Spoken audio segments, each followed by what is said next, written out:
Good afternoon. Good afternoon.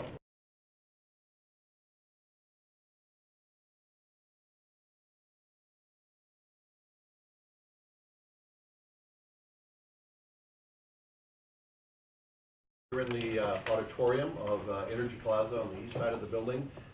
Most of you came in through the back exits. There's also 2 exits up here as well. In the event of emergency, we would ask you to exit this room. If it is a fire, we would ask you to exit down the steps and out on the 16th Street side of the building. And as you go down those steps, we would ask you to use your 3-point touch, which would be 1 hand on the railing, 2 feet on the ground. The fire extinguishers are right around this exit, around conference room A. If you have a medical condition, we would ask you to write it down or tell your neighbor. The AD and the first aid kit are on the brick wall to the right of the cafeteria entrance, directly to the west here, and they're on the right-hand side, one on top of each other. Is anybody here certified in the use of an AED or in CPR? So obviously a lot of people on this side. I would encourage this side, this side over here to be certified in the use of an AED and CPR. And we have a couple stories on this side we could tell you about that. So next time we would ask you to begin to think about that. And again, in case of a fire, we would ask you not to use the elevators.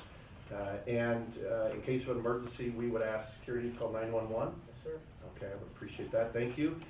We don't anticipate any severe weather, but if in the case that there was, just for future reference, we would be directed to a secure place. And there's really 2 areas of secure places during those kinds of severe weather. One is in the call center area, and the other is in the west side on the garage down in the lower level. With that being said, that concludes the safety briefing. Thank you very much. Now let's run through a list of our guidelines for conduct of the meeting. First and foremost, please silence your electronic devices. This regular board meeting will follow the agenda made available to you upon the public entering the meeting. This meeting is streaming live and on internet at OPPD.com. Our regular board meetings have public comment periods on the agenda. Following board discussion on each pending matter, I will ask for public comment before bringing the matter to a vote. Also, prior to adjournment of the meeting, you'll have an opportunity to comment on any other OPPD matters.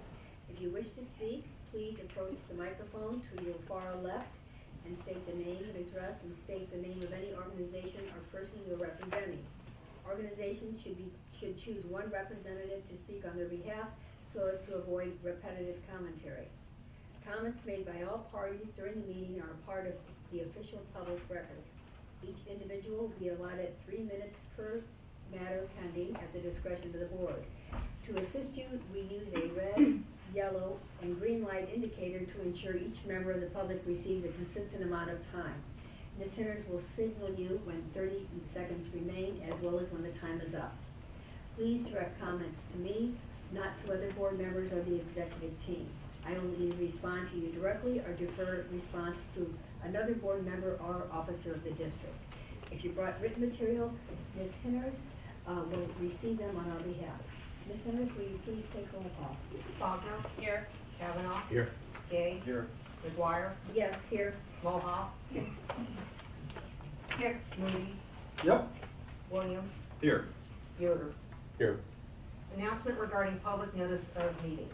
Notice of the time and place of this meeting was publicized by notifying the area news media, by publicizing same in the Omaha World Herald and outlets, by displaying such notice on the arcade level of Energy Plaza since May 10th, 2019, and by emailing such notice to each of the district's directors on that same date.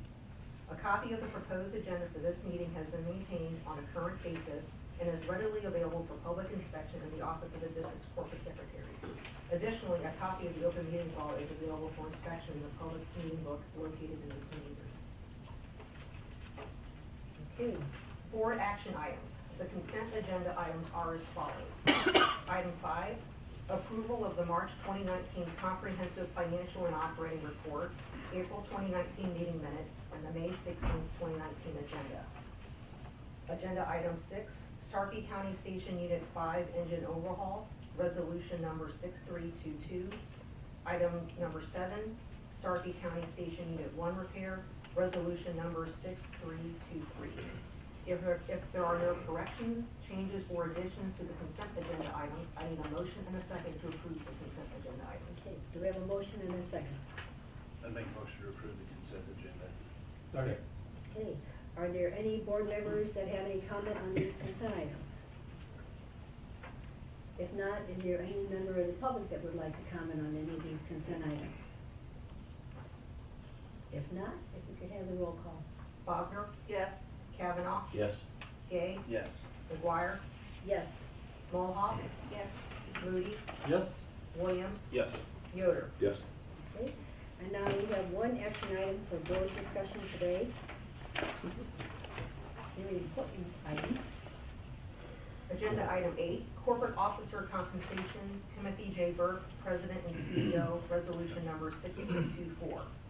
Now therefore be it resolved by the Board of Directors of the Omaha Public Power District that the compensation adjustment for President and Chief Executive Officer Timothy J. Burke, as set forth on Exhibit A attached here to, be and hereby is approved. So moved. We have a second? Second.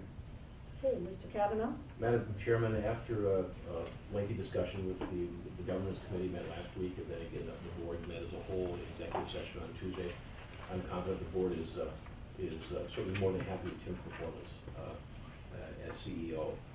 Not only his performance, but a few of the highlights are the direction the company is taking, the financial stability of OPPD, an emphasis on employee safety, the excellent senior staff that he's put in place leads us to feel very confident and happy with Tim's performance, and we recommend a 4.5% rate increase. There's many other highlights as well, that's just a few. Yeah.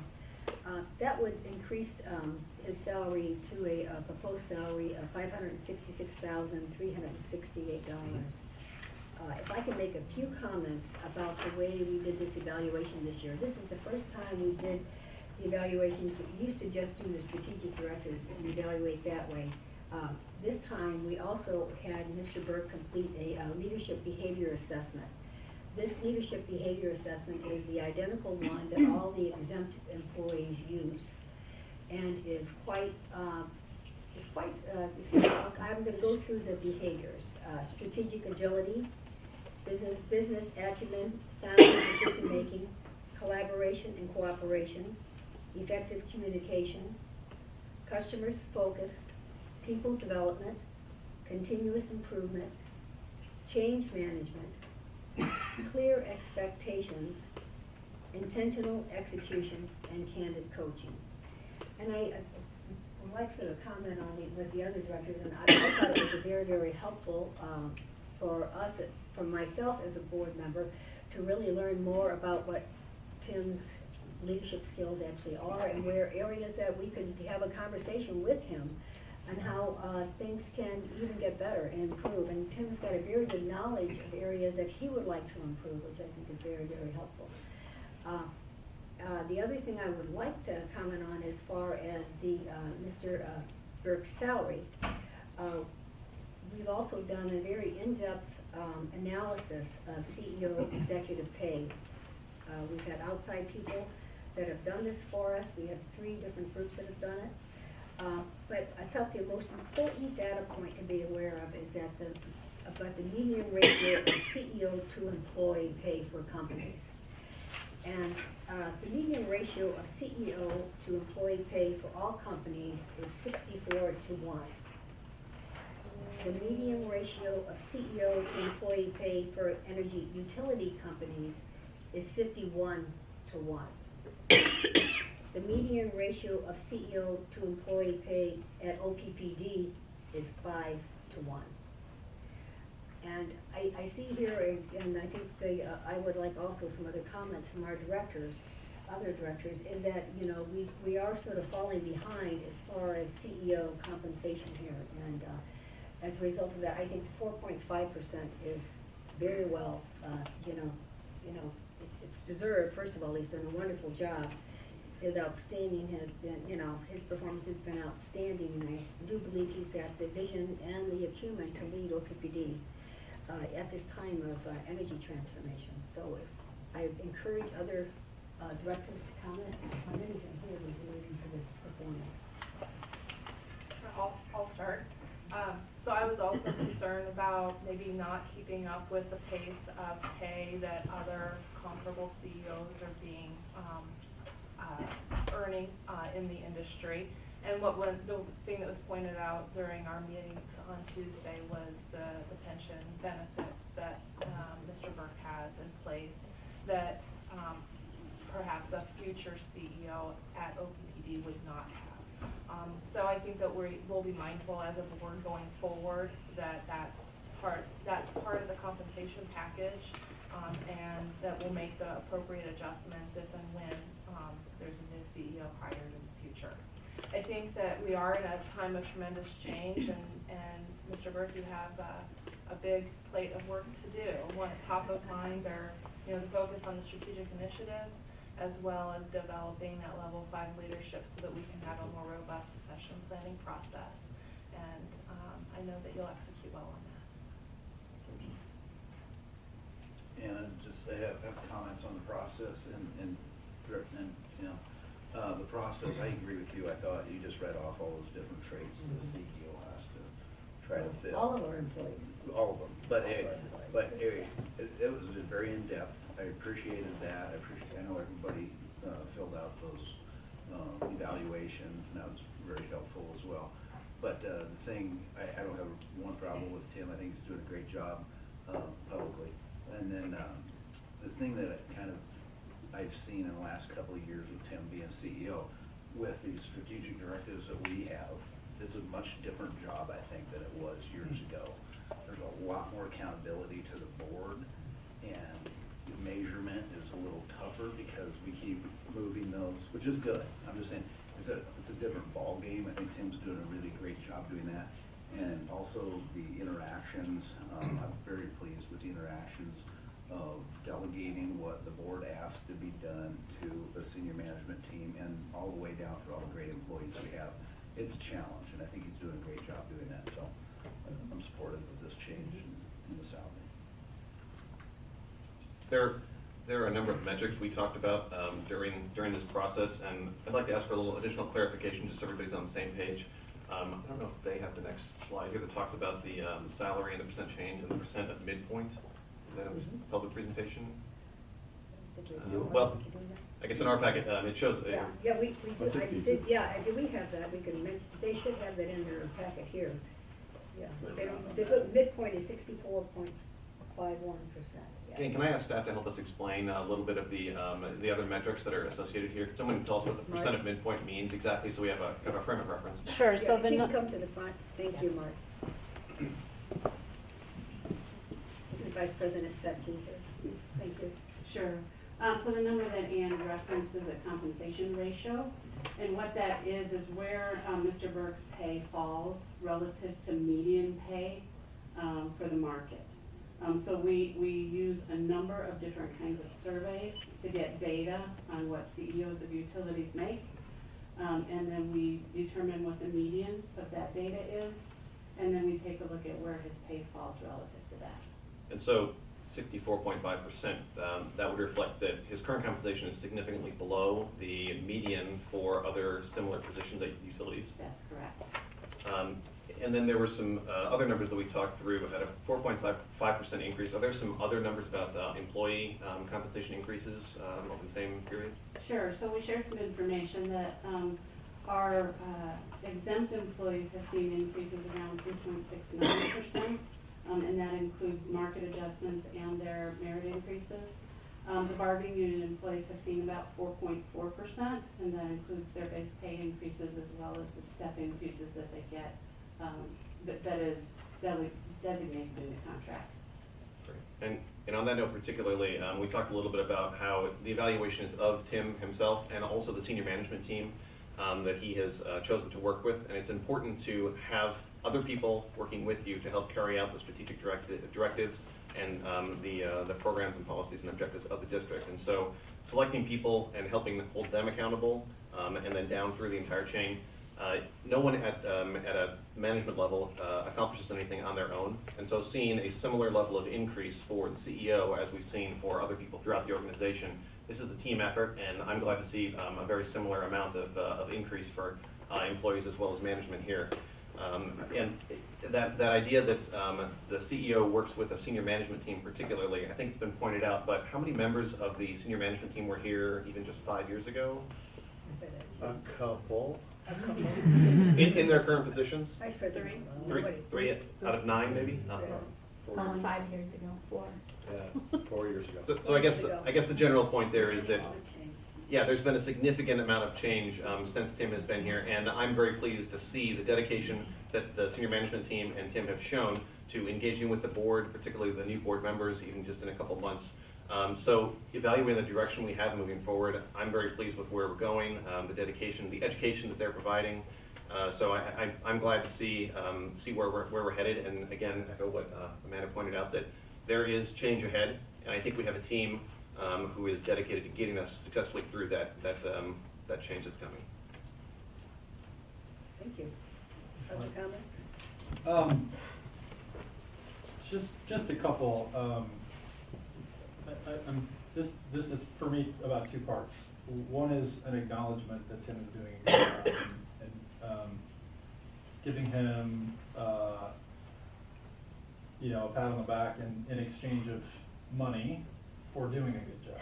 And so there's part of it for me is about acknowledgement of the great work that's happening and has happened. And I would echo everything that everyone else has said, and would maybe pile on by saying, one, Tim, I appreciate your ability to take on challenging topics and dive right in and not be bashful about that. I think that's a trait that's going to serve us really well as we go forward. And I'll echo again something I said before. I really value the way in which you give back to the community. That is really important to me and reflects well on the organization. So I'll just mention those 2 things. But in addition to acknowledging the great work, it's also about retention. It's about retention.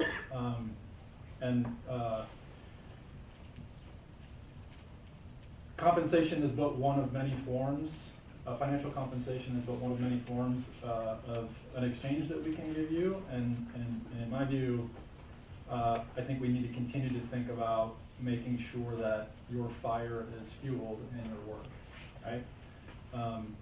And I don't have any doubt that it is, but that's one of the things that as I think about where this organization is going and my desire to have you stay as the leader is really, really important. And I want to make sure that we keep our eye on both making sure that your salary is appropriate while making sure that you aren't burning yourself out and you're doing work that you love. So I think, to me, it's the whole breadth of things. Fully supportive of the 4.5. I think it's right spot on. My history has been to vote against raising pay for Director Burke. As a matter of fact, the first and only time I spoke to the board when just a member of the community, it was to speak against a raising pay. I'm changing my mind. Last month we talked about the front lines of the flood and how the employees are on the front line. Every employee is on the front line, just as they are every day in delivering power and making sure that it's reliable.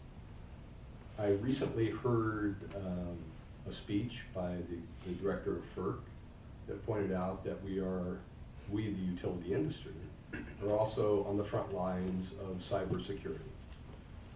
Something that we're all learning, but if Director of FERC can talk about it, I can certainly do it too. So there are many front lines, and the one that I have expressed most concern about is the front line of change. And while I still struggle, honestly, with representing an area of the service district that by and large does not see the same level of pay increase. I know many people who work just as hard as everybody in this audience and who do not get that level of pay increase. We have the opportunity to compensate you for your time at a time when we really need someone who can make an effective change for our organization, and I believe you're the guy to do that. So I endorse the 4.5%. Thank you. I just have a couple of things to add. Mr. Burke, I believe that you're an exceptional leader. And not just at OPPD, but in the industry, and that's evident by the fact that you're presenting on a leadership panel at the APPA conference in June. I think that we need to recognize that, and we do want you to stay and lead this organization. The way that you communicate with employees, that you collaborate with other organizations in the community and build partnerships is exceptional. And as Director Moody said, we don't want you to burn out on that. We want to make sure that you're adequately compensated. I did hear as I was on the campaign trail that some folks feel like that the executives in this organization are paid too much. I've seen the fact that you respond on weekends, that you and senior management are really not off the clock ever, and appreciate that, and just hope that we will continue to move forward with more environmental sensitivity and sustainable practices that really will make this a stronger organization in the future. Thank you. If there's no more comments from the directors, are there any comments from the public on this matter? If not, may I have a roll call? Thank you. Bodger? Yes. Kavanaugh? Yes. Gay? Yes. McGuire? Yes. Mulhall? Yes. Moody? Yes. Williams? Yes. Yoder? Yes. Motion carried. Okay, next, we have a management presentation. Do you mind if I set this one up a little bit? Yes? So part of the conversation we've had at the board level is to also think about the board meeting as an opportunity to share kind of updates, and so we have 4 updates that Julie Comstock is going to share on a number of different things that are going on in the organization, that's going on and engaging with customers. So I'd ask Julie to come up and kind of give us an update on those 4, and appreciate that. Thank you. Good afternoon, and thank you for the opportunity to provide this update on some exciting things that we're offering our customers. We have been working on launching several new programs and enhancing a couple others that we had over the past year, and we wanted to make you aware of the progress that we've been making with those. So these customer programs really support OPPD's vision of leading the way we power the future and many of our strategic directives, most notably the environmental stewardship, customer satisfaction, and rates. And so the programs I'm going to talk about today are Income Qualified Energy Efficiency Program, our Electric Vehicle Rebates Program, Community Solar, and LED Streetlights Conversion. And you'll see the central theme of these programs is really around honoring our community, in this case by environmental stewardship, and helping customers to achieve their environmental and their financial desires as it is relative to energy. We have had a large group of employees. We could not do these customer programs. The customer service group is leading the effort, but it certainly requires resources from across the company to deliver, and I'll talk about each of those as we go through the programs. But I just really want to express appreciation for all the employees that have contributed to the collaboration that has went on. So the first one that I'm going to talk about is our Income Qualified Energy Efficiency Pilot. So many of you may know that we have a Smart Steps for Energy Savings program that we have offered since 2015 to our residential customers who have that fell below 150% of the federal poverty level. And the intention of this program was really to help those customers, provide them some education relative to home financing and energy savings that they could realize within their home. And once they went through that education, then it also provided them with an opportunity to have a home energy audit, and we would do some upgrades up to $1,000 within their home. And so Britton Gable is our product specialist, and you met Britton at the March board meeting. He's new to OPPD, And he joined us in January, and he's been very busy. And I'm excited about the work that he's been doing. And so this is just the first of many great things that he's been working on. But based on his experience and understanding what other agencies in the communities provide, he offered up some quick wins that we are going to start piloting on June 1st. And so when we started, just to give some context, when we started this program, we had projected that our goal was to hit at least 200 residential homes in a year.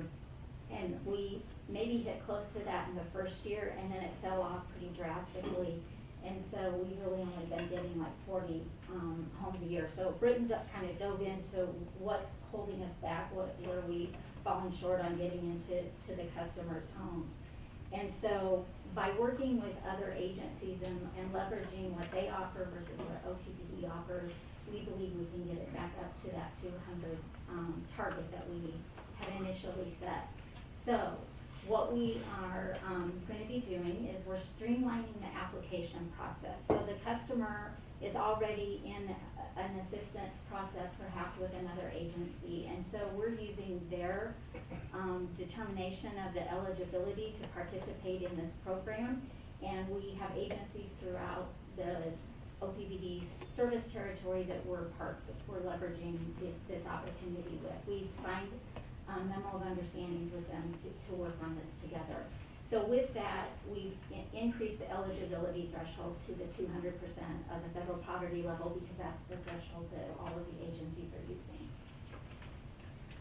It really inserts OPPD's energy efficiency education that we provide into the customer journey within that partner agency's assistance process. So we feel we'll get better participation. And again, we're looking the program benefits in terms of the home energy efficiency kit, home energy audit, and up to $1,000 in the energy efficiency upgrades will continue to be in that program. Are you looking for questions at the end? Or Well, I guess I'll leave that to you. Yeah, all of a sudden, And everybody I'm wants to in ask front. questions, so why don't we start to the left and Craig, and then I think Rick's got Go a ahead. question. I was just wondering if you could provide us kind of an example for what that would look like for a customer's journey at a partner agency, and how Yeah, this is going to definitely. fit into that. Can you So give us I an may example? invite Britton to come down, because Yeah. he knows the flow much better than I do. Because it used to be that they had to take a class to qualify for this, didn't they? Yes. And now that's gone. It started off with a class. Started off with Started a off with class. education. So Britton, I'll let you. Good evening. So, Brendan Gamble, Product Specialist at OPPD.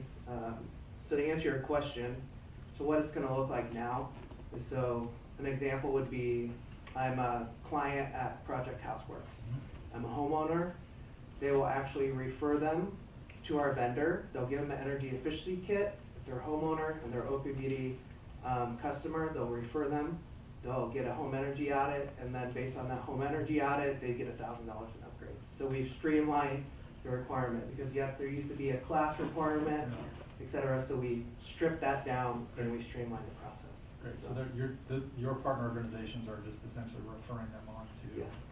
our service providers who are we performing the energy audits, or do we have service providers? Our third-party contractor Okay. will perform the audit Okay, got it. and the upgrades. And the upgrades, great. And do those two things, just from a timing standpoint, happen simultaneously? So in other words, if we're coming in to do an energy audit, are they prepared to insulate and do all those things on the spot, or is that a sort of a second visit? Just curious. I'd say typically it's been a second visit. Yeah. They do the energy audit, they provide a report, and then they Come back. decide which ones they're gonna do. Got it, okay. is it fair to say that the list of things that could be done exceeds $1,000? Yeah. Right. It is fair to So there are a say lot that. of options, right? There are a lot of options. And they're fine-tuned for the customer. So yeah, there are a lot of options, but the biggest benefit about this change and having all these partner agencies is that if we have a number of partner agencies involved, they have other financial resources, so they can deal with the other issues that might come up that aren't related to the program specifically. So let's say there's a crack in somebody's foundation, so there's an agency that has funding to where they can go ahead and help that individual. So it's really, it's a partnership of agencies that really makes this help.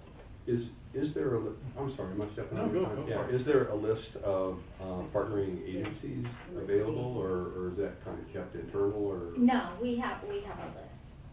Okay, How and- many agencies are participating in this? We, What's our number? Yeah. Right Well, now, it looks like there's about 10. And the one I know a few, but the one I'm curious about is, Southeast Nebraska Community Action Partnership. that's a really good one. That's the one I was gonna ask about. That's one that I'm interested in. Northeast is on here too. No, what I was gonna ask about, kind of looks at a scenario where there's an opportunity beyond the $1,000 for improvement.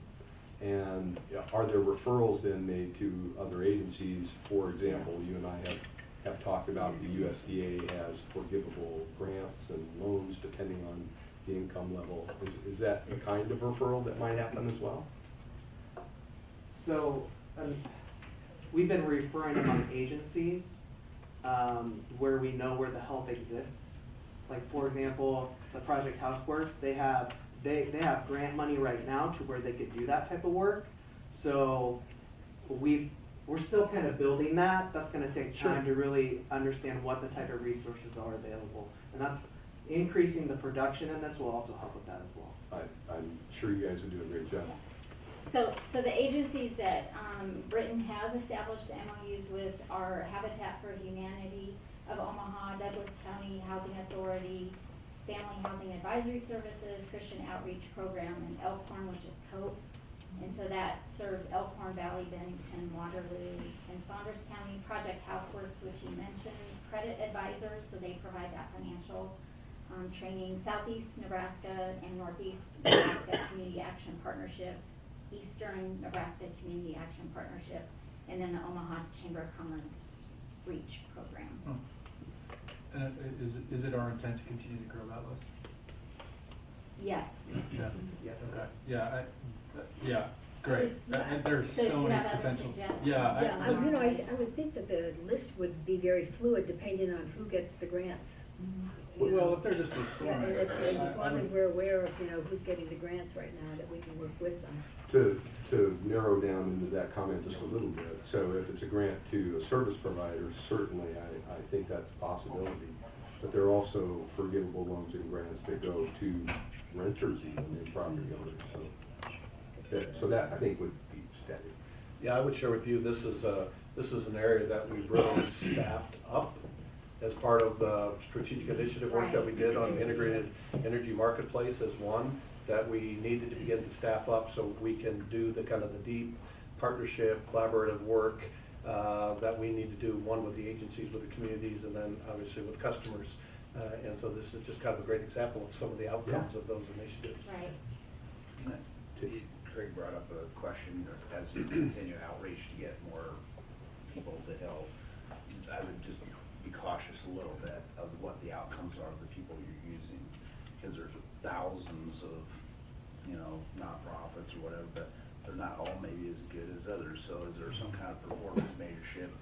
You might want to make sure that, hey, these people actually follow through, Yeah, that they're fully staffed, and Yeah. so.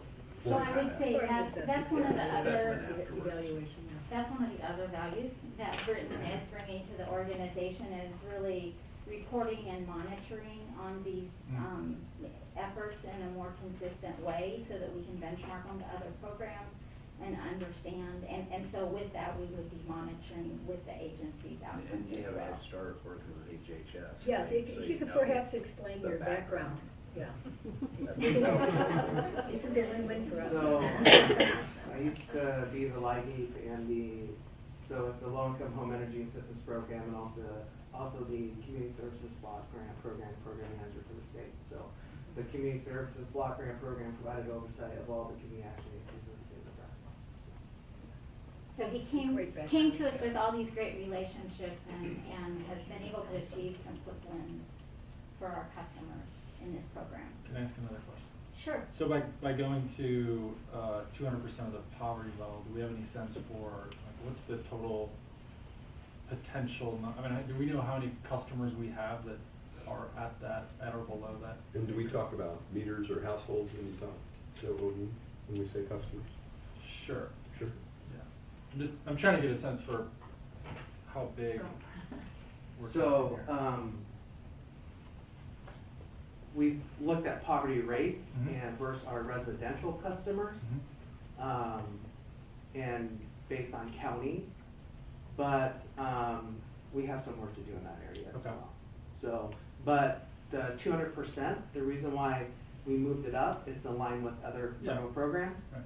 like the weatherization program's 200%, which if somebody gets denied that, because there's strict federal requirements, there's still a program here to help them. So that's the goal of really aligning this program. Okay. Okay. So, The reason that's a good question is that when you talked about reaching out to 200 and having it drop to 40, my internal question was exactly that. How big is the universe? And so in the future reporting, We will get the universe. Eric, you've got some expertise in this area also, I mean, you've got some questions. Speaking of background, I was the technical program coordinator for the Re-Energize program, which is very similar in evaluation and then upgrades. And so I'm very glad to see this work continuing. At the end of that Department of Energy grant at the end of 2013, there was kind of a gap in service. And so seeing OPPD step forward, recognize a need in our community, particularly for people who are income qualified and wouldn't otherwise be able to make these investments in their homes. I'm really happy to see that being delivered to our ratepayers. Simple question, we'll get into more technical details as we move forward in the program, I'm sure, but simple question, where do people get information about this program? So we have information available on our websites, and as we're working with these agencies, then they would get referred through the agency process. So if people approach me, and they have in the past, and say, I'm interested, how do I find this information? Go to our website, how do I help someone find the information? So you could refer them to our website, or you could have them contact our customer care center, to be honest with you. And ask for the income qualified energy efficiency program? Sounds good. So can I pile on that just for a second? So I don't want to make an assumption, but is it true that they don't have to be, it doesn't have to come through referral from one of these organizations if they're income qualified, we're gonna? No. Okay, all right. Well, we might get a lot of our referrals actually from our customer care service people, from people who are using a large amount of energy and can't afford their bills. Right. Okay, That was the initial thing was that, you know. Right. How can we help these people with these large amount of bills that they've got this very, the energy efficiency is there, it's not there at Yeah. all. They're high users, so. I think the big thing was trying to insert ourselves into processes that the customer was already Yeah, engaged that's in great. for assistance. Yep. Because it's difficult for them to find time to manage several different assistance processes. Yeah, I think you're so spot on. I mean, I They don't have the think time to do all that that. removing these barriers for people who are often working 2 or 3 jobs, like this is a huge step forward for us. I'm so excited about it. So kudos, it's great. Thank you, Brittany. Thank you, Brittany, and welcome.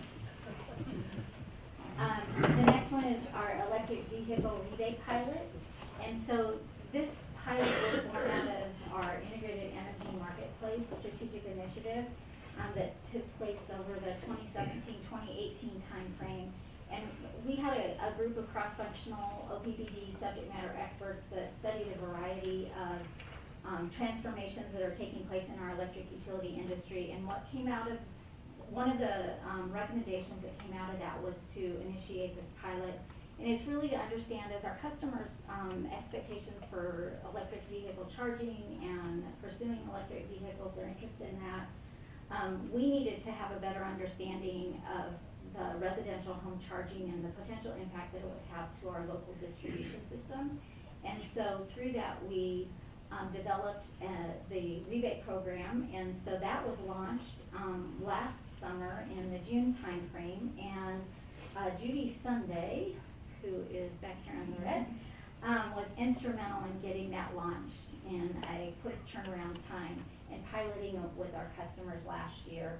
And so we were able to award 100% of the rebates that we were allocated.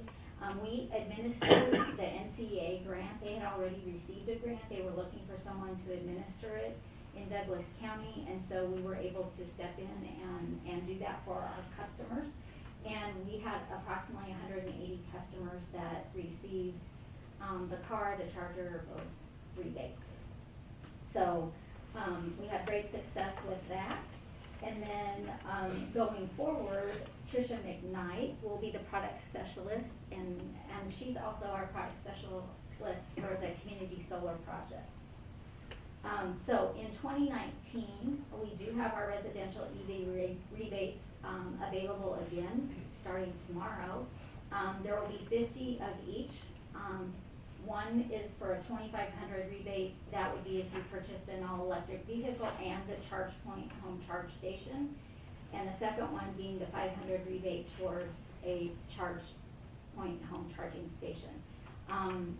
We are excited to say that this applies to all OPPD customers, not just Douglas County customers this year. We worked with them to get the grant language changed on that. So we're excited for that.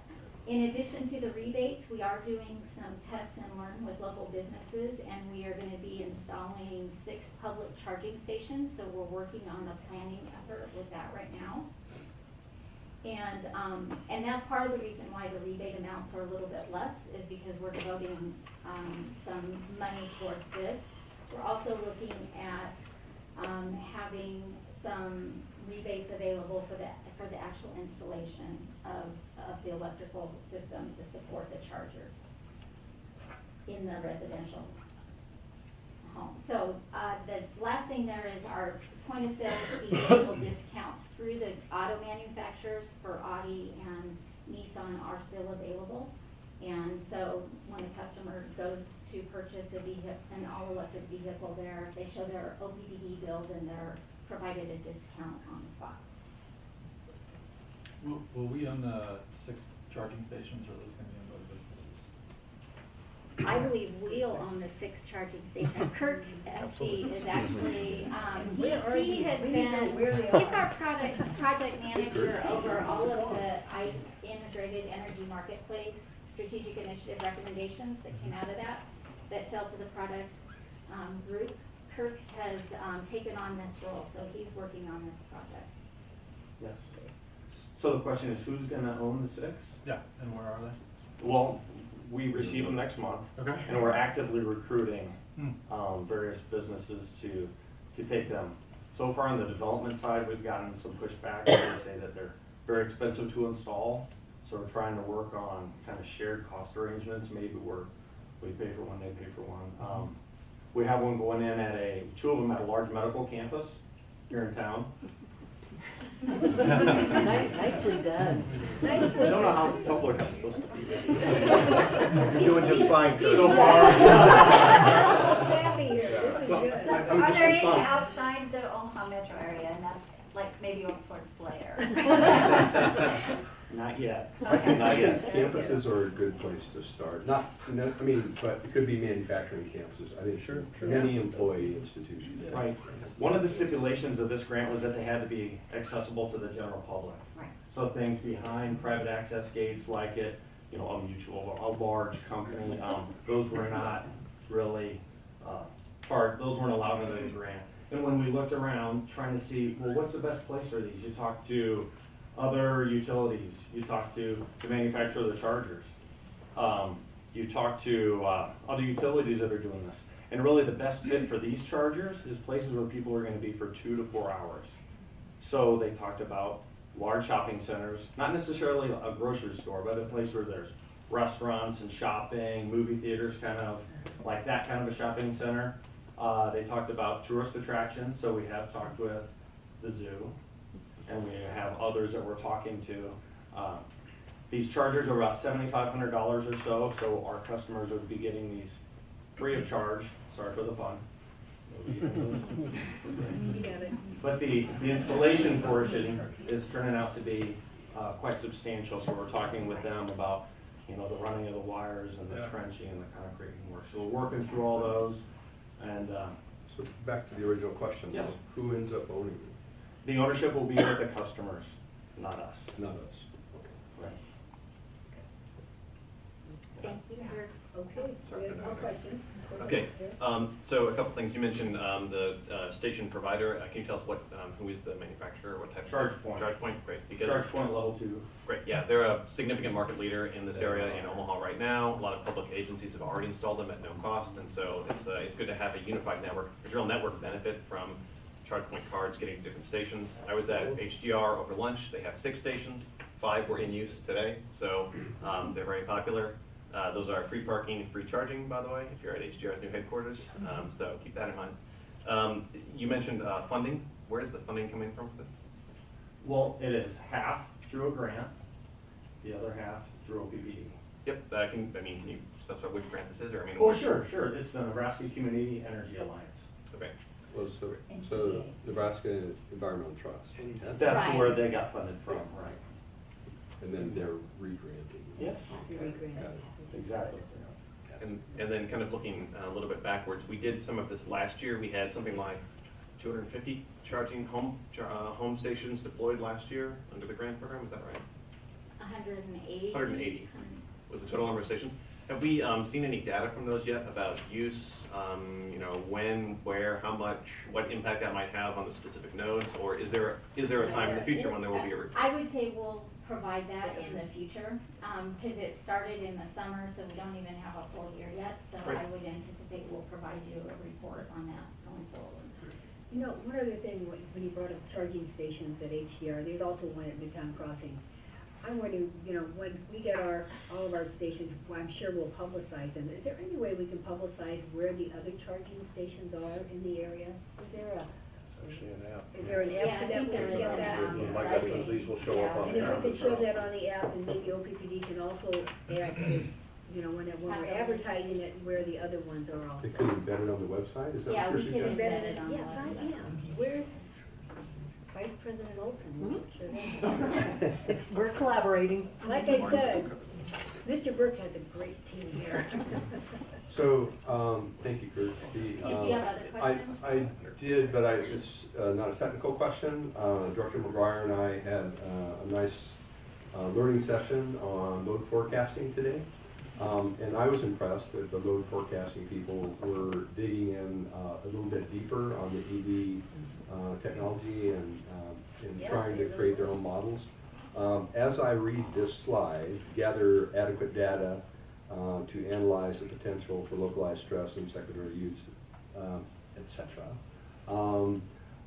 What really impressed me about this afternoon is that there was a market penetration modeling effort, and this is about getting into the marketplace. And yes, we need to know how's that's going to stress things, but in terms of inducing this kind of adoption, I was very impressed with the team that was working on it. They really are. Thank you. Doing a great job. Very Cool. good. Brad So- is not here to hear those kudos. Yeah, you go. He's played up baseball, which is important for him right now. Sure. You were gonna say? So, You will so watch later. I'm sorry. So to date, I know that most of this has been grant funded, but I look forward to a time when we can recognize the full value to the utility that comes from electrified transportation, specifically because people who charge electric vehicles are purchasing electricity from OPPD, and it is kind of by definition a smart technology which can be ramped up and down in times when it's hot in the afternoon, for example, and we don't want people charging. ChargePoint would have the ability to help us adjust some of that load and match that forecasting that we need. And so I really look forward to the time when we can say this is a value to the utility in general. This is dispatchable demand. This helps to clean our air through the emissions reductions in the tailpipe of the vehicles and provides great value to the utility. And we start to incorporate that into our COP rather than relying 100% on grant funding from somewhere else, because this is a value to the utility. And I say that after we have had time to complete the reports and study all of the implications and how it affects different nodes. But I'm very confident that we're going to see this as a tremendous value and that this is really good for the community, and we should start to incorporate this into our fundamental budget and operations as a benefit to the utility and the users of the electric vehicles after we've had time to do the appropriate. Right, and I think that was the intention of doing the That's the pilot, was entire really reason to of get the that pilot. data to understand what is the right path for OPPD. And I might just share, last week, Thursday, Friday, and Saturday, I had the opportunity to spend time with other large public power council CEOs, which are the 26 largest public power entities across the United States.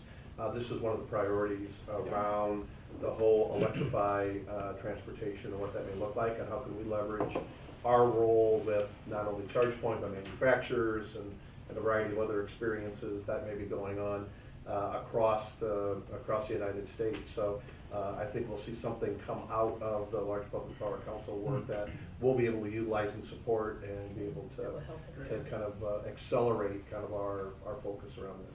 Thank you, CEO Berg, for alluding to the fact that there are other chargers besides ChargePoint. There are? Yeah, so, good. I'm glad with what we've got, market penetration and all the rest, but audit restriction. Okay. Anything else on EVs? Ready to move on? Okay, community solar. Thank you. Okay, so our community solar program, we launched our first community solar program this spring, and we had an agreement to purchase 5 megawatts of energy from a array that's currently under construction out near the city of Fort Calhoun. The facility is going to be owned and operated by NextEra Energy. The site was covered with water during the recent floods, but as you can see from the picture there, they have begun the construction of the solar array at that site. From a customer program perspective, we launched the program, I'd say it was a soft launch on March 19th to our OPPD residential customers. And what we had planned was we were going to offer it to residential customers for 90 days, and then we were going to offer it to commercial, because we didn't want commercial to, I'll say, buy up all the shares. And so our residential customers signed up for all the shares that we had available. We had 8,400 shares available based on the projected output from the site. 872 customers that signed up for it, so that averages almost 10 shares per customer that were purchased. And so now we're evaluating where do we go from here, what are the options with the program. And so we are waitlisting. If you go to OPPD.com, you can indicate we are a waitlist, that you're interested in future shares, and we will be communicating a plan going forward on that. Do you have a bar chart of which districts have the most? Who thinks they were the winner?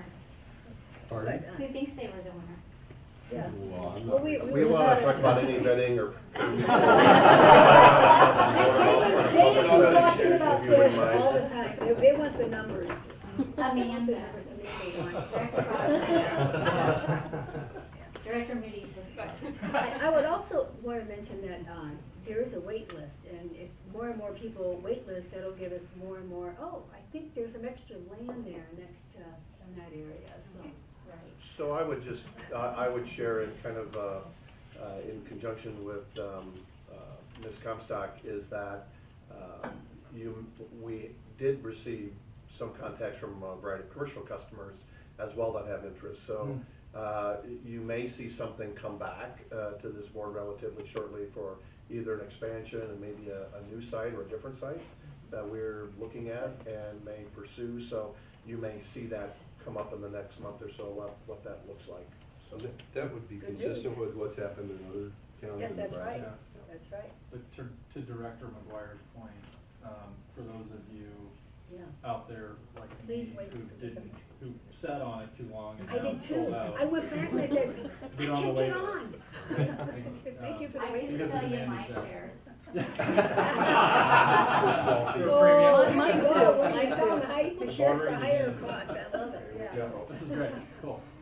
There was some nice coverage on Midwest Energy News about this program and another program in Missouri, and it highlighted that basically every time community solar is offered, well, nearly every time community solar is offered, there is oversubscription, more demand than anticipated. There was a nice quote from OPPD staff about this surpassed our expectations, and we're looking forward, and I am very glad to hear that. Very glad the program went so well. Very glad to all the members, maybe a bunch here, who decided to participate in that program, and looking forward to additional implementation and new versions of community solar programs that can continue to provide more options to more people in the community to participate in clean energy. Yeah, we are very excited about the program's success, so we're excited to see where we can take it. So again, I want to mention on this program, it required a significant amount of collaboration, and it's still requiring a significant amount of collaboration across OPPD. A year ago, ago, you were presented with the rate, and so that took a lot of effort with pricing and forecasting to understand how we could establish the rate that in a way that would be meaningful for our customers and allow them to still perhaps sign up for it rather than feeling that it was not financially beneficial. But I think what we came up with provide the opportunity for them to pursue what they want to environmentally with it still being reasonable as a replacement to having solar arrays on their rooftop. And then we were able to get it at the lower rate, largely due to the work of supply chain and Mary's group in energy production and evaluating the RFP and negotiating the rate for the purchase power agreement. And now, obviously, it's energy production and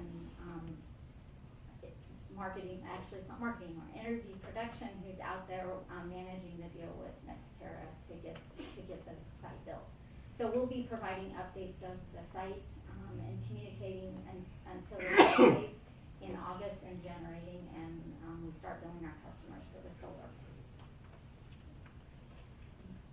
All right, and then all of those programs I want to mention are managed through that product development and marketing group, which Heather Siebken is the director of, and so she, as Tim mentioned, she has expanded her team, which has really allowed us to deliver on some of these programs that were identified out of our strategic initiatives. I think there's 15, including myself. And there wasn't a team that. Well, it was dispersed throughout the dispersed company. everywhere, and this Right. is now And cohesive.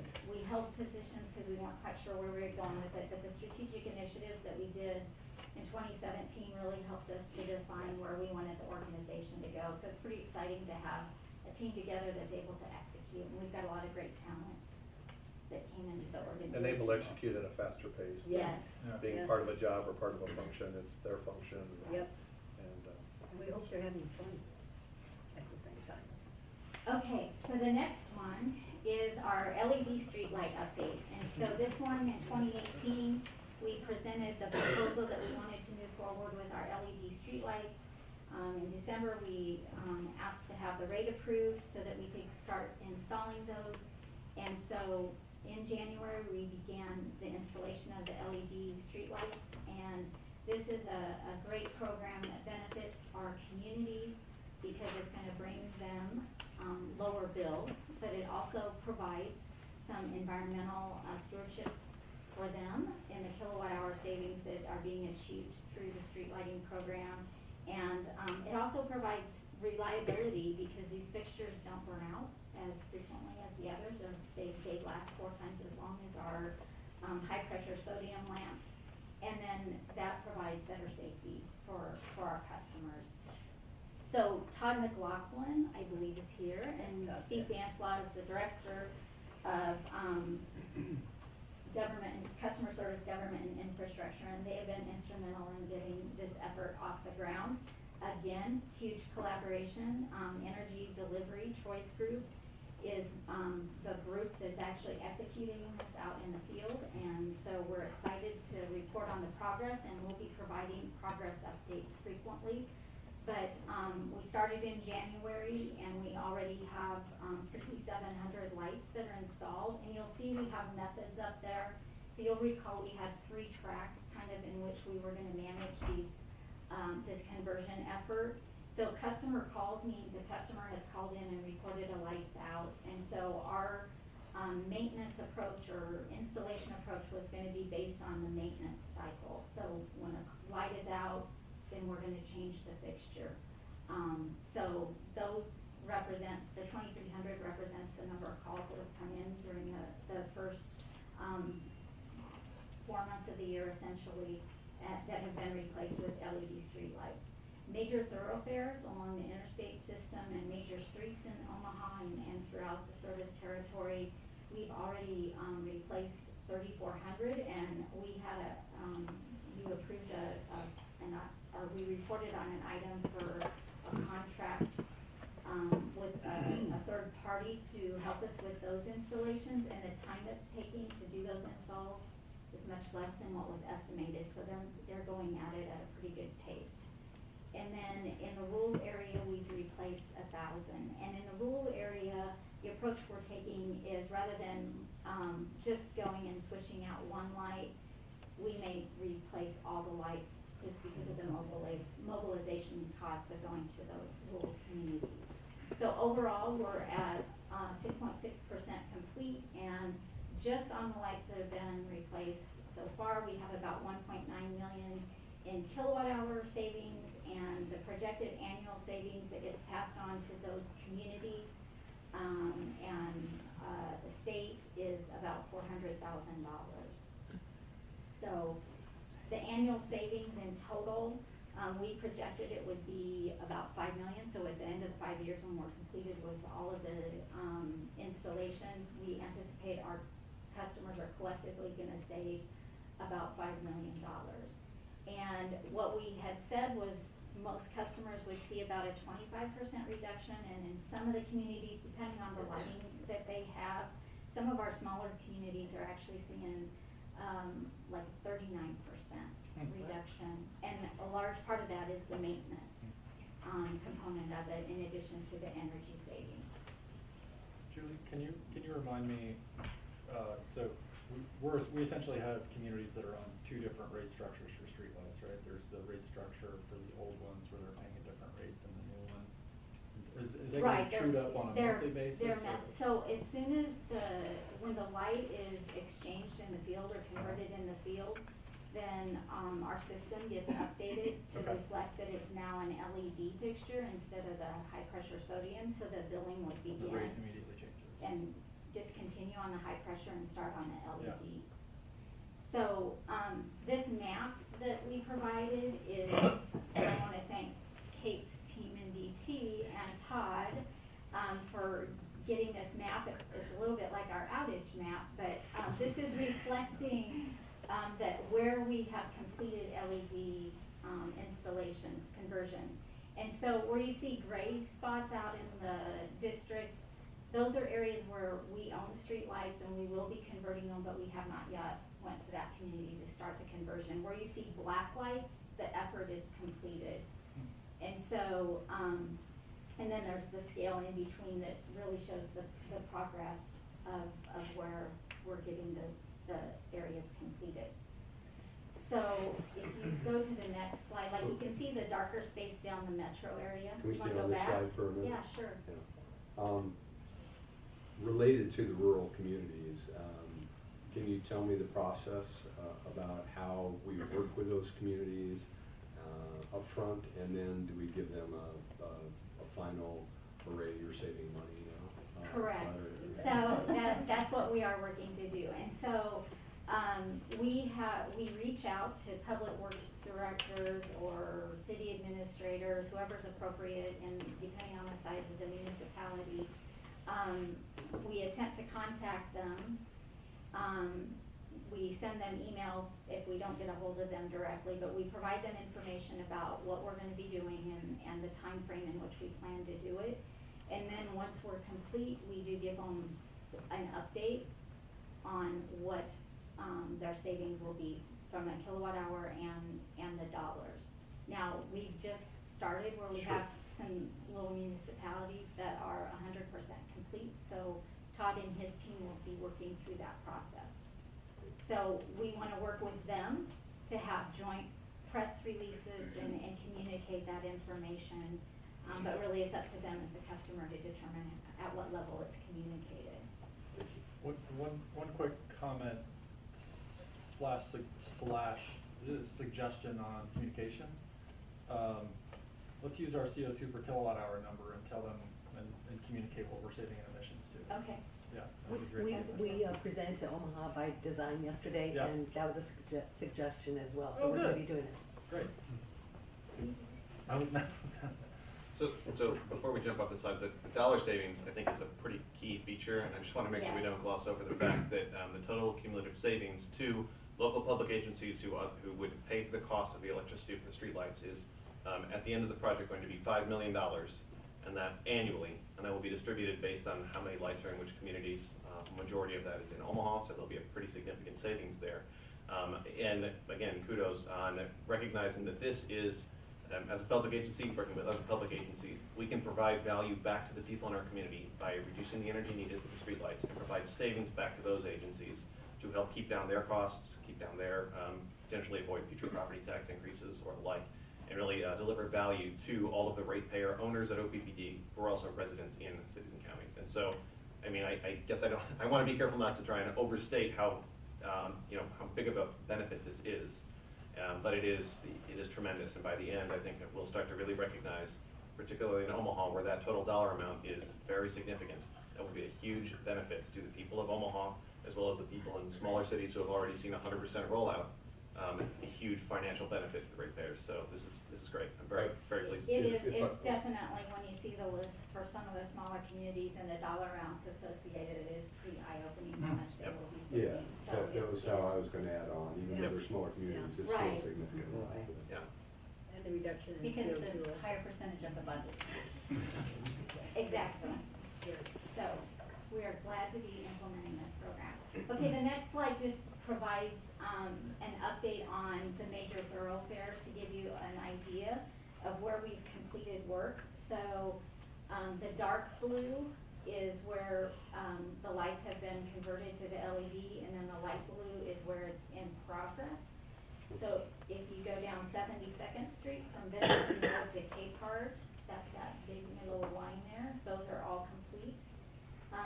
Ames Avenue, 72nd to 11th, Lake Street, 72nd to 16th. Northwest Radial is that diagonal portion to Cumming Street, and then Galvin Road to Mission Avenue to the river, and Harville Galvin to Mission is down in the Bellevue area. So the upcoming thoroughfares that we're working on are Q Street from 204th to 160th, and then we're down in the zoo area, 13th Street to the zoo, Leavenworth to the zoo, and then downtown Omaha, Blackstone, Midtown, or not Midtown, Benson, and then along Abbott Drive are where the team is focused right now. So there's a lot of street work going on Oh, there in is. our community Yes, right there now. is. How much coordination is there with the city the department and the transportation and the city? I'll So ask maybe do some Todd of to this work come at the same down. time. That is Todd's main responsibility, is ensuring that we are coordinating the utilities with the state and highway road construction. And so when we did ask which thoroughfares the cities were most interested in, we also asked if they provide us some feedback as far as future construction projects, because if we are gonna do a road project and we're gonna replace the streetlights anyway, there's no point in changing that with an LED right now, just have to salvage that and reinstall it. So we did coordinate very tightly with them. Since their bill is gonna go down faster the more LEDs they have converted, it's really in their best interest to help us to avoid those construction projects. So yes, we did take that into consideration. And, just general, I don't have a technical question for you, just general sentiment. So I've had a few people contact me, just, you know, just walking home from being out to eat the other night, and it's a different color, right? It's noticeable. Yeah. But it sounds to me like we haven't had much of a response from customers, that they're just kind of taking it in the flow. Is that fair? Yes, so the comments that we have gotten in, usually they're very short-lived, and so they'll call in and mention that it's very bright. Yep. A couple days later, it's okay, I'm used to it now. Yeah. It's really just more of a wow, it's a big change to them, it's a bit of a shock to the system, but they warm up to it very quickly, and it's real positive. In terms of brightness, the brightness doesn't change, right? It's just a different color, and maybe it's a little bit more direct in terms of the old ones that are kind of splashing the light out. Is that a fair depiction? It's the same light lumens, Yeah. but the additional color makes it seem like it's brighter because you can actually see the contrasts and Right. and what obstacles are actually in the roadway. Sure, okay. Yeah, you know, safety is a factor here, because first of all, it might be a little bit brighter, but also they're not gonna be burnt out as much. So I don't have to call up every, beginning of the school year and say, can we get those lights fixed? And that's a common I've heard as well, that Yeah. Lights out means safety concerns. That's and right. People in my district have specifically said that keeping the lights on Yeah. at night for safety concerns Yeah. is important. This will help with that, so another Relative benefit to the safety, community. yeah, keep it along. On 76th Street, pavilion down through there, Melissa, I've heard nothing but good, and it is quite a bit brighter, I think it's great, so. And I started working with these guys when I was on city council in Ashland, and just really appreciate the movement forward and the acceleration, and because it is meaningful for small communities and our budgets, and thanks, guys. All right, any other questions? Thanks, Julie, good presentation. Okay, Julie, I want to thank you very much. Sure, thank And I you want for to the thank your opportunity. entire team. Could the entire team that's here stand up perhaps? All of them stand up.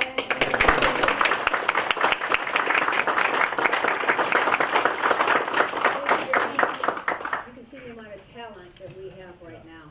And I think this is an indication, and when we're giving Mr. Burke's evaluation, multiple times, all 8, with all the 8 directors, they mentioned the strength of the senior management team. And it flows down. That senior management team has been recruiting great people too, and are working with great people, and they have great teams. And I think collaboration was mentioned multiple times, not only with her team, but through everybody else throughout the entire company. And again, it's a reflection that comes down from Mr. Burke's leadership, down through all the great leadership that we have throughout this company, and I want to thank everybody for that.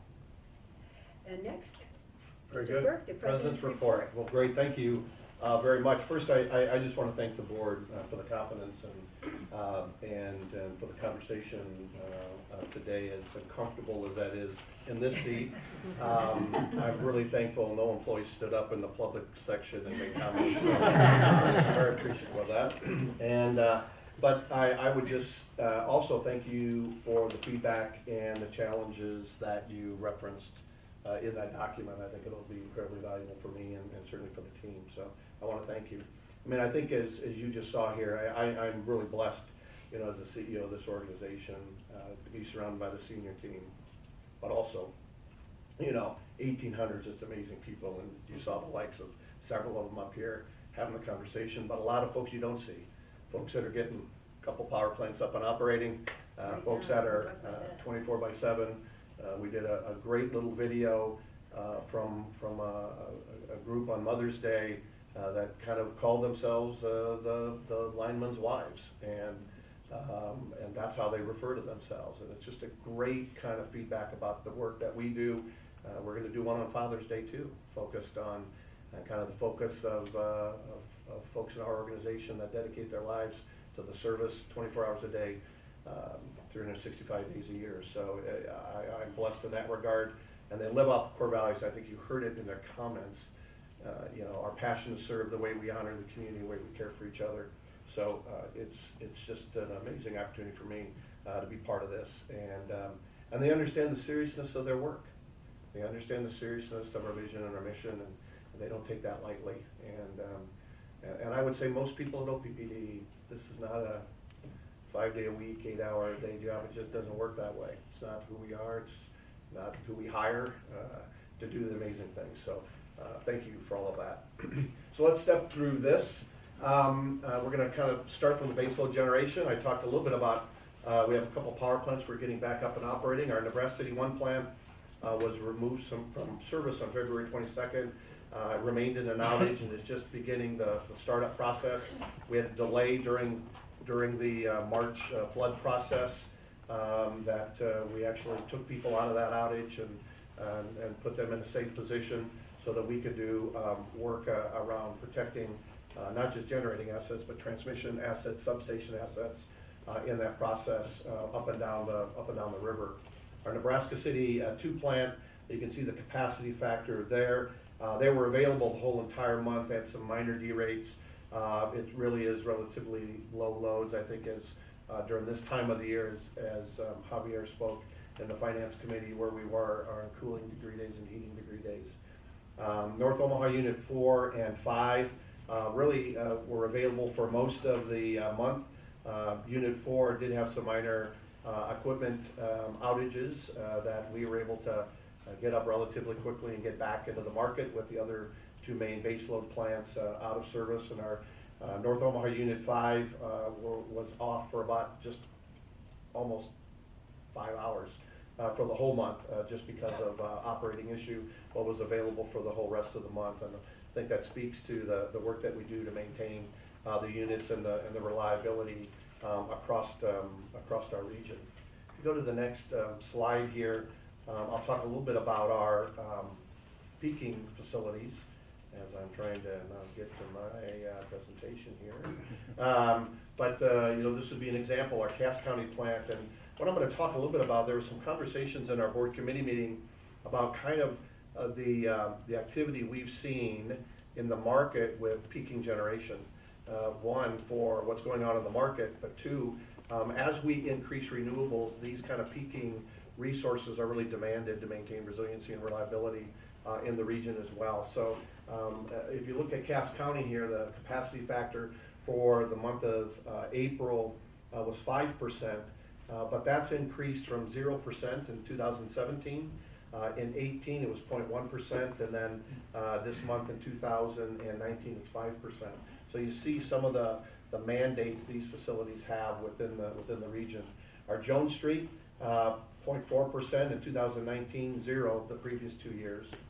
Our North Omaha plants 1, 2, and 3 that have been converted to natural gas. We talked a little bit about their pretty significant use over the course during the flood during March, but they were not utilized at all in the month of April, either for market or for reliability reasons. It was really the peaking generation that we utilized at that time. And then Sarpy County Station, if you go back to 2017, they had a capacity factor of 0.8%. That's not 80% of the time they are operating. It was less than 1%. So it's a very, very small numbers, and it's just for those periods of time to balance the system and the market needs. In 2018, it was 2.8%, and in 2019, it was 3.3%. So that gives you kind of a sense on what's going on in the market and what's going on with the need to maintain those units for resiliency and for reliability. On the next slide is our renewable piece. And so for the month of April, renewable contributed to 39% of our retail sales. My guess is as we look back, or as we look forward to June, you're going to see that increase. We've seen some pretty significant days where we've had wind, but we also have seen days where we haven't had any. But I think we're going to see kind of an uptick of that over the course of the month of May. Capacity factor was 49% for our renewables and 44% for wind specifically. It'll be interesting to begin to compare and contrast the community solar capacity factor and that related work as we go forward, and we'll begin to make sure we incorporate that into this report.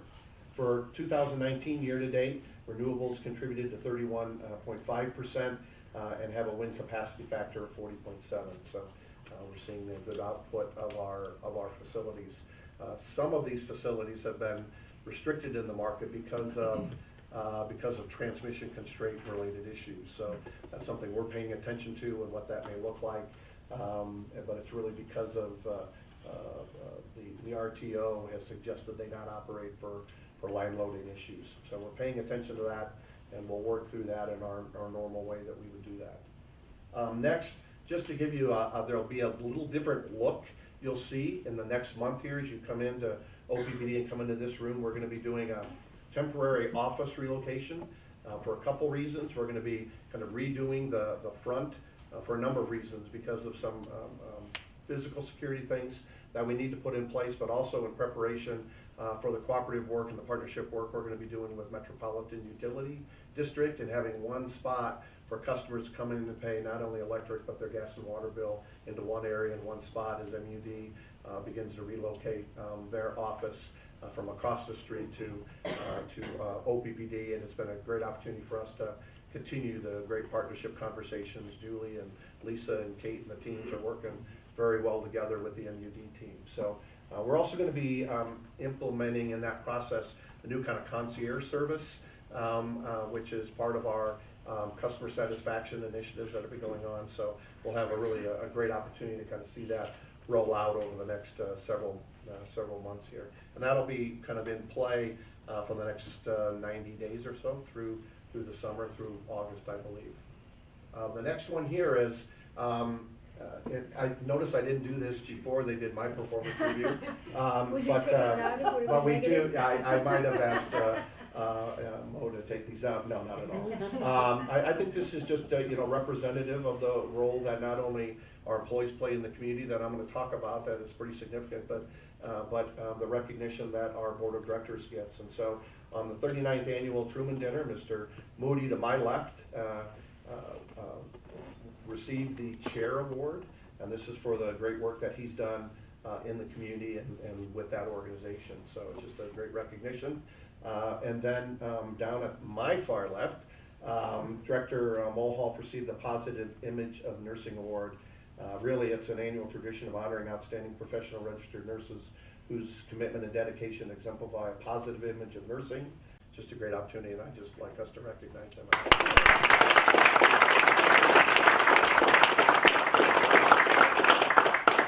Craig's thin, but by the way we have him in that picture, he's even thinner. So I'm going to talk about a couple things relative to our core values. And I'm going to kind of talk about this, but Ryan Long, one of our folks in our corporate auditing group, donates his time to an organization called the Omaha EITC Coalition. This coalition it's just a great example of how we honor the community by advancing financial empowerment, asset development, and community prosperity for low-income to moderate-income families throughout the volunteer tax preparation time that he's actively involved in. So this group of folks that do that prepared 5,325 returns for free and essentially found $9.5 million in federal and state refunds coming back to the community within OPPD's footprint. So that's pretty significant work that's going on. And Ryan Long, this is part of the kind of quality of people that we hire in our organization, is doing some great work, and we wanted to recognize Ryan for that work. Earth Day in the month of April 13th at Elmwood Park, April 28th in Green Bellevue, Sarpy County Earth Day, both events. We promoted community solar, maybe too much because it sold out really quick, and then provided tips for being more energy efficient. And so we'll continually focus in on how we kind of engage in the community. And so we have a couple kind of community things we do around the environment, but in this example, it's with Lawrence Gardens. So on April 25th, we celebrated Arbor Day at Lawrence Gardens. And so what we do there is, in order to celebrate that, we do some education with elementary children on the proper care of trees. And so OPPD's outreach and forestry areas engage with students, educating them on community solar, planting the right tree in the right place. OPPD's foresters planted the sycamore tree on the eastern edge of the Lawrence Garden parking lot. And a 4th grade class from St. Cecilia Elementary School was on hand to actually get their hands dirty. I think Director Mulhoff was there too. I don't know if she got her hands dirty or not, but she was there as well. And then next, we honored our community with the West Papio Trail tree planting group that we were involved in. There's over 100 volunteers, part of Keep Omaha Beautiful, that have been actively involved in, planted 183 trees along the trail on Saturday, April 27th. Our forestry department assisted to address the tree placement. We also had to do some power line stuff to make sure we didn't have any issues there, along with the folks from Keep Omaha Beautiful. So just a great opportunity of kind of the work that we do in the community as well. The next one is around the Zoo City Nature Challenge. You know, we've had a long partnership with Henry Dorley Zoo, from taking some of the tree clippings that we do in our tree trimming and our vegetation process, where we take them to the zoo. The zoo uses them for, what's the word? Browse. Browse. Thank you very much. I wanted to make sure I got that right, which is very beneficial. And every time we have the opportunity to meet with them, they're very appreciative of that. But this is an opportunity of a sponsorship with Henry Dorley Zoo of the Zoo City Nature Challenge. This is kind of across many cities, but the City Nature Challenge is an international scavenger hunt that took place on April 26th through the 29th, where people find and document plants, wildlife, and cities across the globe. And the creators call it a BioBlitz style competition, where metro areas compete to see who can make the most nature observations. And so I think it's important to know that Omaha was in the top spot for the research grade observations. So I think that's kind of cool. It's great for us to be partnering in that kind of community related work. And then our customer service group, we talked about the focus of not only the work that they do with customers every single day, but they're really focusing in on Customer Service Week. Now, it's not till October, but they're beginning to find ways to raise money and to do additional things. And in this example, they've identified Heartland Family Services that we are working on providing fundraising efforts in a number of different ways, from jelly bean guessing to jars to eggs tossed to food days. I guess there's jeans days and some other things that are in there. But not only will this help, I think, Heartland Family Services, which we have a great relationship with and continue to work with them and many other organizations, but it really does improve employee engagement and increases customer satisfaction in the work that they do. They understand the seriousness of the work that they do with their customers. And it also creates just a little bit of fun. And then on May 4th, our employees participated in the Latino Society of OPPD. One of our employee resource groups participated in the Cinco de Mayo parade, along with our Legacy I3 students. They walked in the parade in South Omaha. We had an OPPD truck.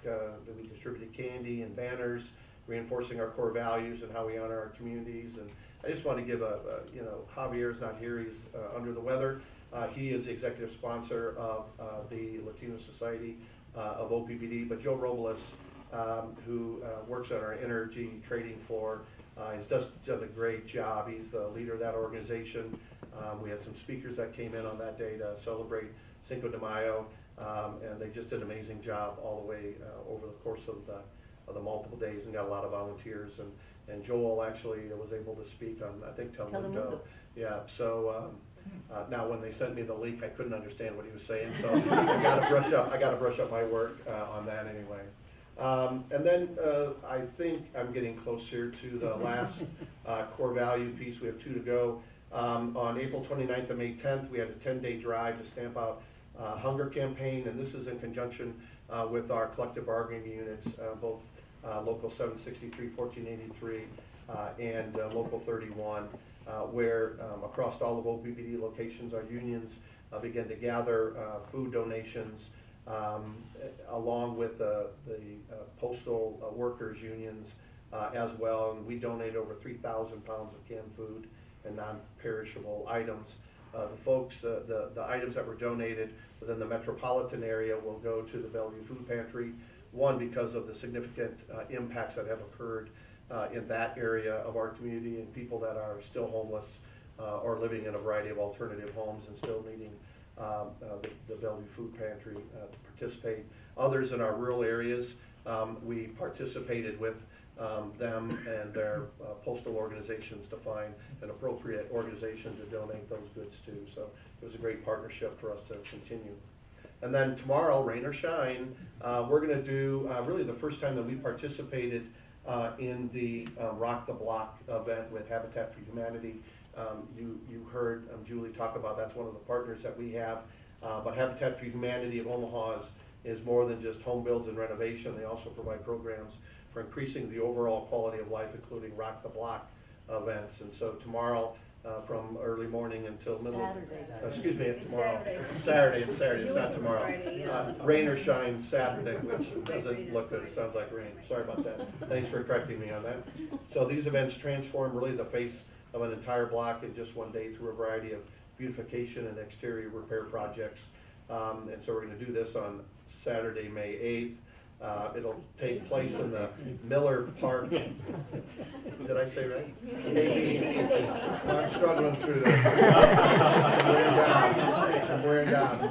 I'm just about done, trust me on this. This will take place in the Miller Park, Minnelusa area, and then it'll end with a little block party. And then we also have a planned Rock the Block in South Omaha as well that is planned in October. And we'll get you the date later on. And lastly, but also is certainly important to our core values, is to really identify the work that our men and women do across the organization. And so this is just to recognize Walter Pond. He was a cable splicer that died on January 7th, 1983 from injuries received during an underground vault explosion just west of 16th and Harney. So right near where we are at today. Fellow employee Steve Slatton was also with him in the vault, and ended up, Steve recovered from his injuries.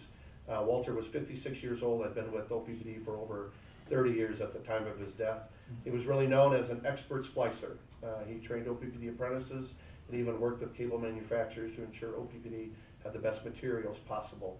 He was survived by his wife Kathleen, daughters Diana and Marianne, 5 brothers, 6 sisters, and 3 grandchildren. And we will be doing our Day of Remembrance, I believe, in May, if I'm not mistaken. I'm looking at these guys to keep me straight, which is to recognize the 18 employees that have died in the line of duty for the great focus of service that they had. And with that, for fear I would make any other mistakes, I have concluded my presentation. Thank you. I think we may have one more addendum. If we could expound a little bit more on Nebraska City 1. I think they're ready to go back online. Is that correct?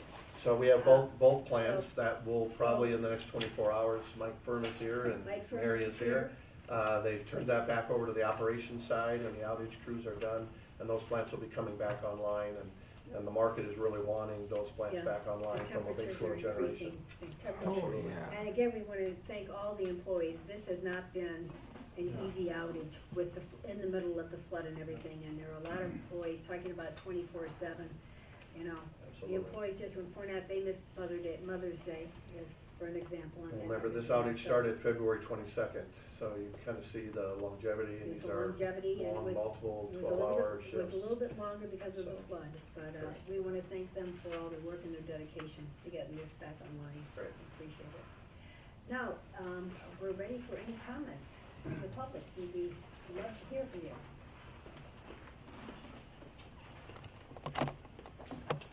Hello, David Corbin, 1002 North 49th Street, Chair of the Nebraska Sierra Club.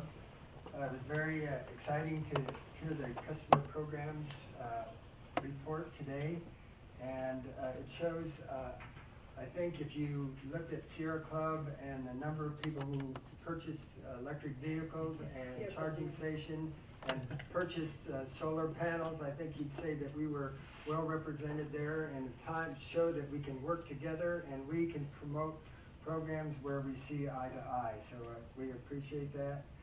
I wanted to also hope that you will go forward with other solar programs and perhaps consider, I know Don Pricer isn't here today, but you know that he wants a solar array out there in Bellevue, and I hope that you'll work together with him. On the energy efficiency up to $1,000, and we talked a little bit about this before in terms of solar for residents as well, and that is to consider in the future on-bill financing so people don't have to put up all the money up front and they can spread it out over time. I would think that if people went over the $1,000 and they needed more, that could be something that could help them with that. It was mentioned that you'll get a report on the charge point probably in a couple of months or so. And at some point, I hope there'll be a report on the smart meter pilot that you've been carrying out so that we can see what's going on there. And I'll just end with my latest bill, despite the fact that I have an electric car now, thanks to your incentive. My bill for the fixed rate was $30. My bill for the energy I used was $32. So I know you've been a lot of talk about that, but in my estimation, that is not a fair rate. Thank you. Scott Williams, 93rd Avenue. I'm represented by Director Moody. And I realize that for an agenda that features one action item, this meeting has run a little bit long, but I'm thrilled to know that most of that came from a discussion of the update report that honestly, I'm just ecstatic to hear. As a community member, to hear our public power district talking about continuing a pilot program of rebates and expanding charging opportunities for community members for electric vehicles is truly fantastic. As an electric vehicle driver myself, I can't wait to see more charging stations all around the city and all around our community, including the areas of our community might be a little farther out. Electric vehicles, to see the community solar program, which was 100% subscribed by residential customers, is outstanding. I think that the demand far exceeds even anybody's expectations, which is just brilliant. I know there is another site just adjacent, and President Burke had mentioned potentially another location. Any location within the community, within our power district's territory, where community solar could be expanded would be a great one in my opinion. And I'd love to see that go forward as well with commercial partners who want to see subscriptions of the community solar program. That's another truly outstanding achievement by the staff and the management and the board as well, to see that being a part of our generation. The LED streetlights are a fantastic demonstration of efficiency benefiting the district as well as benefiting the customers, in that case the municipal customers, who will be saving money by being more energy efficient. And it's very exciting to know that those are the kinds of services that the district can provide to ratepayers and customers, is to provide benefits of efficiency and savings to meet the needs of the customers, while also making sure that we are respectful of the costs that go along with that. So that update is, again, it's not an action item and it wasn't a vote, but I'm just thrilled to hear what the district has been doing in the last few months. So to Ms. Comstock, to President Burke, to Chair McGuire, and the rest of the board, I really appreciate it. And I don't speak for any organization in particular, but some of my friends are here today, and I really want to applaud the district and the rest of the staff for the work that you've been putting in. Thank you. John Pollock, 1412 North 35th Street, Omaha. I'm also very pleased with the progress that's being made in renewables, electric vehicles, and so forth. There's one potential opportunity to be proactive.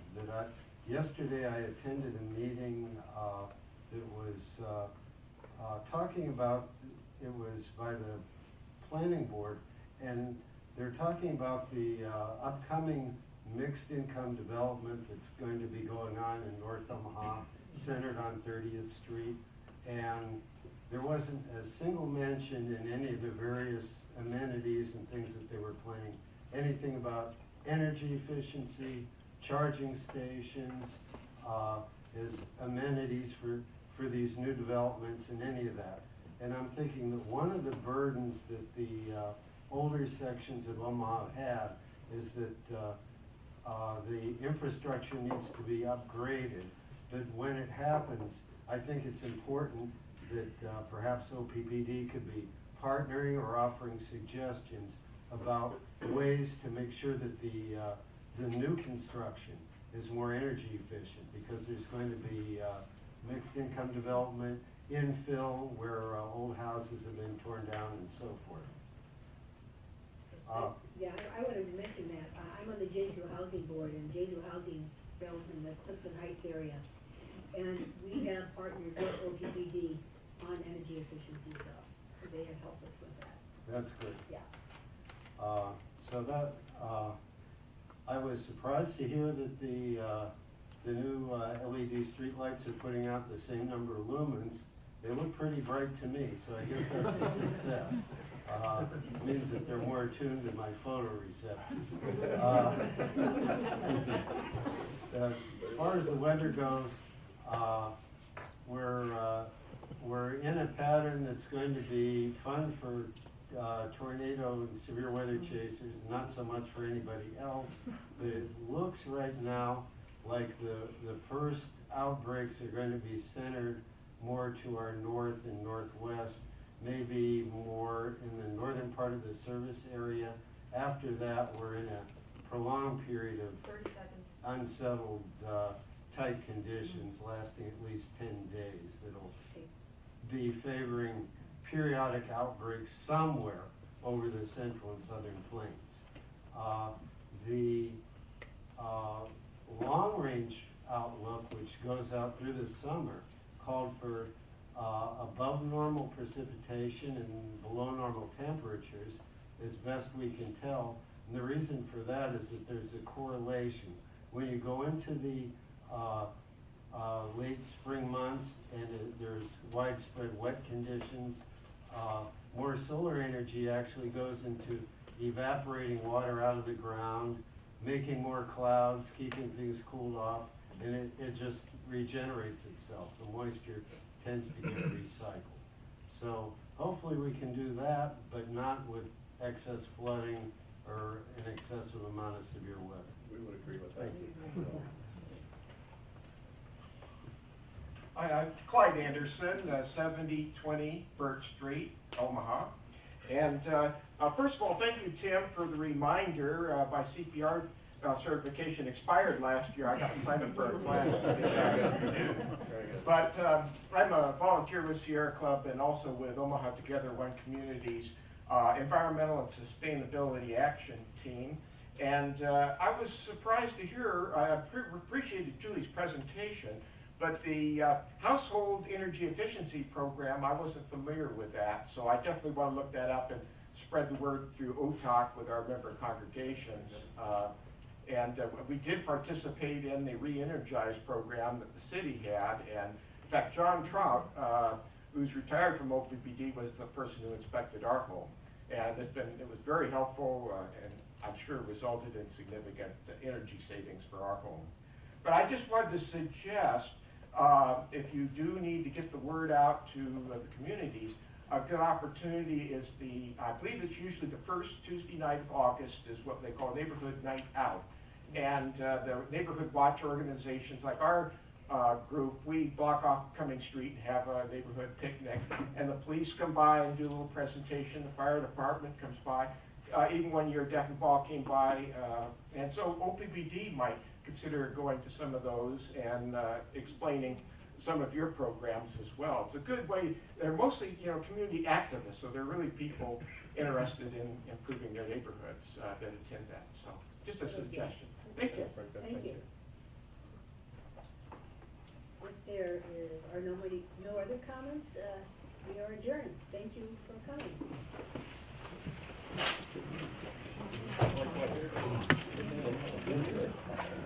You want to bring in the other one? Thank you.